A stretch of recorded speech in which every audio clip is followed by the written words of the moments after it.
In the summer of 1974, the Cleveland Indians thought they had a stroke of marketing genius that quickly turned into a disaster. There were flashers, streakers, fights, and it eventually turned into a full-scale riot. This is the story of 10-cent beer night. Let's talk about it.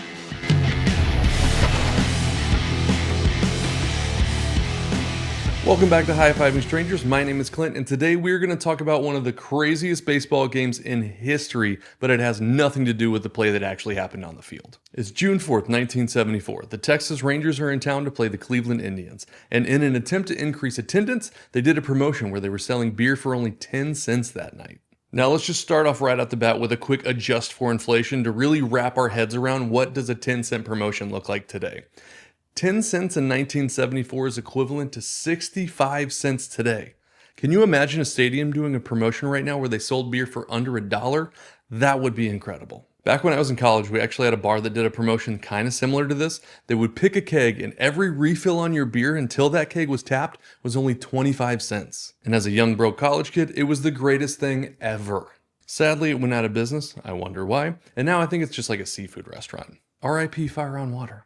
Now, to put the discount into full context, back then they were actually selling beers for 65 cents, which in today's terms is equivalent to about $4.25. So 65 cents down to 10 cents is essentially $4.25 down to 65, which is a pretty steep discount. But if you'll allow me to rant here for a little bit, what stadiums are doing to us today is fucking criminal. If we go back to the beer prices of the 70s, the rate of inflation means that we should still be getting beers for under $5. Why the hell is every beer at least $10 and sometimes even more? This is bullshit, and someone needs to figure out a way to make this stop. I mean, the obvious answer is just tell people don't buy beer so that the stadium sees that the demand goes down and then they'll eventually realize that they got to bring the price down. But that's ridiculous. When I'm at a game, I want to drink a beer. And they know that, and that's why they do it to us. So for everyone that's new to the channel, first off, welcome. But I'm a Browns fan that lives in Texas. So the first time I actually got to see them live was in 2012 when they came to Dallas. My friends and I had a genius idea that we would just get really drunk at the tailgate before the game, so that way when we got in, we wouldn't have to buy those expensive beers.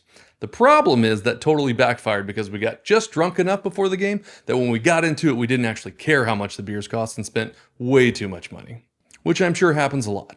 Speaking of that game, back when I went, I was managing a screen printing warehouse, which means I get to make custom t-shirts for me and all of my friends for the game. And they turned out awesome. Just a regular Cleveland Browns logo on the front, but on the back, it said they might not win, but at least we're drunk. Which really is the mantra of every Browns fan for every Browns game. In hindsight, I really should have made hundreds of them because everybody that walked by was like, dude, I love that shirt. Where can I get it? And I had to just be like, oh, I just made it for me and my friends. I could have paid for that whole trip just with that stupid shirt. Also, shout out my buddy Rollator there in that sick-ass stash. He's not even a Browns fan. He was just in the area and wanted to tag along for the game. It was a good time.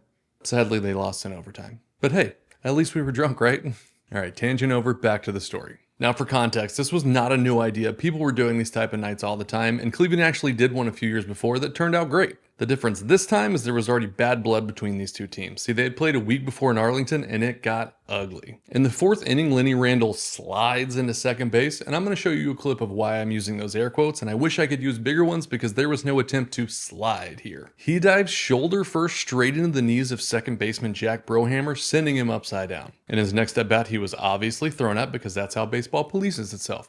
You do something I don't like, so I'm going to throw a ball at you. Randall then lays a bunt back down towards the pitcher, and I'm assuming it was on purpose to do exactly what he does next. Jack that dude up. Watch this. He lays down the bunt right where he can follow the ball, and then boom! Milt Wilcox got jacked up. Terry Grant got jacked up! The first baseman then tackles Randall, and the bench is clear.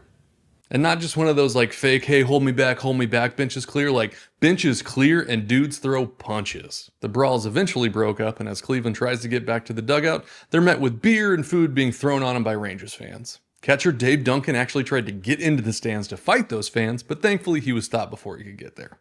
After the game, a reporter asked Rangers manager Billy Martin if he was going to take Armour to the next Cleveland game. He responded, nah, they won't have enough fans to worry about. But boy was he wrong. Over 25,000 people showed up to that game. But to be fair to Martin, that statement wasn't too far-fetched. See, Cleveland attendance was terrible. The game before this, only 4,200 people showed up to. The fact that it was 10-cent beer night definitely helped spike the attendance, but that wasn't the only reason. See, the week leading up to that game, local radio host Pete Franklin was riling the fan base up, saying that they needed to come to this game and get revenge for what happened in Arlington a week before. So not only did they show up to drink cheap beer, They show up pissed and ready to fight. But don't worry, the stadium had a foolproof plan to make sure everyone stayed safe and the crowd didn't get too drunk and rowdy. See, they were going to limit each customer to only 6 beers. Wait, that doesn't sound right. If they were only limited to 6 beers, how did everybody get so drunk and rowdy? Oh, that's right. It wasn't just 6 beers. It was 6 beers per concession stand visit. So you could have as many beers as you want, but when you go to buy them, you can only buy 6 at a time. They also apparently didn't think that they needed any extra security at that game, and there was reportedly only 50 security guards in attendance. Things got wild early. In just the second inning, a woman jumped on the field, flashed everyone, and then tried to kiss umpire Nestor Chilak, who denied her advances because he said he wasn't in the kissing mood. What a gentleman. In the 4th inning, a fan jumped on the field naked, streaked across the field, and then slid into second base, which is a really dangerous move if you don't have any clothes on. Then in the 5th, 2 more fans jumped on the field and mooned the Rangers outfield. When you are the moon, the best for you can be is a full moon. And then a half moon is alright. But the full moon is the famous moon. And like 3/4, no one gives a shit about him. When does he come? 2 days into the calendar month? He's useless. Full moon, the main moon. We're just over the halfway point in this game, and everyone has seen 2 boobs, 3 butts, and a dong. That's just good old-fashioned fun in my book. Then things started to escalate. Fans were throwing beer and food onto the field, people were lighting fireworks in the stands and even throwing those fireworks onto the field. Tensions were high and people were drunk. How drunk, you ask? There were an estimated 60,000 beers served at this game. And apparently at one of the beer trucks, people were super irritated that the line was taking so long. So they started flipping tables, causing the girls that were serving the beer to obviously run away scared, leaving the truck unattended, and now the beer's free. People were straight wheezing the juice right from the tap. Think you're wheezing little juice? No, wheezing the juice. Wheeze the juice. No, wheezing the juice. The weasel. In the 9th inning is where the power keg finally explodes. A fan named Terry Yurkich jumps on the field and attempts to steal Jeff Burrow's hat. Tired of all the bullshit and thinking that their teammate is in actual danger this time, the Rangers storm out of the dugout, bats in hand, and the riot breaks out. Hundreds of fans storm the field, fights break out all over the place, people are throwing cans and bottles and even chairs from the stadium onto the field. And realizing the Rangers players were in real danger, Cleveland manager Ken Aspromonte told his team to get out there and help them, leading Tom Hilgendorf to actually be hit in the head by one of those chairs. The 2 teams were able to escape to safety in the clubhouse, but the fans stayed on the field and the chaos ensued for 20 more minutes until the Cleveland police were able to get there and get it under control. They wouldn't resume the game though after the crowd was subdued and the umpires forfeited the game to Texas. But even if they wanted to continue the game, they couldn't because during the chaos, someone stole all of the bases. And those bases were never recovered, so whoever did steal them quietly has one of the wildest pieces of baseball history and a priceless family heirloom.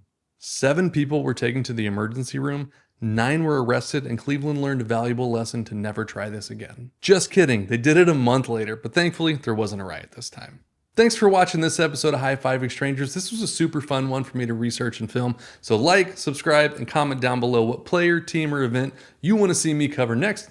The best way to support the channel is picking up some merch. And as always, get out there and high-five some strangers.